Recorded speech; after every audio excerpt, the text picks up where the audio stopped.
Imagine trying to buy a home, but no one will insure it. That means that you can't get a mortgage. So, unless you're coming with bags of cash, you won't be able to buy that home. Chairman of the Federal Reserve, Jerome Powell, just told Congress that within the next 10 to 15 years, insurers are going to pull out of places that have been hardest hit by climate change, places that have been hit by wildfires, by storms, by floods. It won't be possible to get insurance there, so for most people, it won't be possible for them to buy homes. Meanwhile, in California, following the Los Angeles wildfires, the Fair Insurance Plan, the last resort insurance plan, is asking insurers to cover a $1 billion deficit. And those insurers are going to pass much of those costs on to homeowners, to everyday people.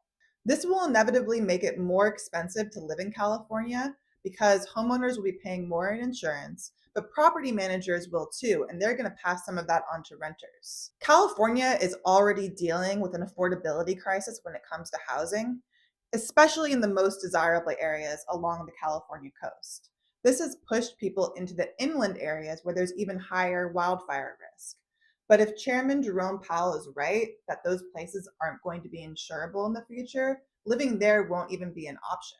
The only people that can afford to buy homes without insurance are people who are paying cash and are willing to take those risks on themselves. But for most people, it severely limits the places that they're able to live. But here's my question. Why are everyday people footing the costs of climate change? Shouldn't it be the polluters who damaged the environment who caused this climate catastrophe? Shouldn't they be the ones that are paying for the costs? There's a debate about whether we should be subsidizing home insurance at all. When home insurance costs go up, that means that people get the signal that it's dangerous to live there.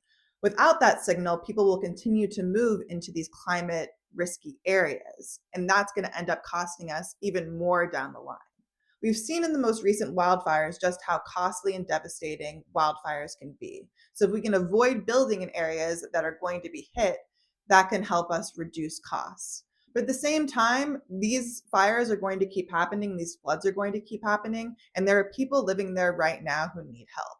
So I think we should also be holding accountable those polluters and making sure that we're changing their behavior. But what do you think? Who should be paying for the cost of climate change? How much should we be encouraging or penalizing people who are living in risky or less risky areas?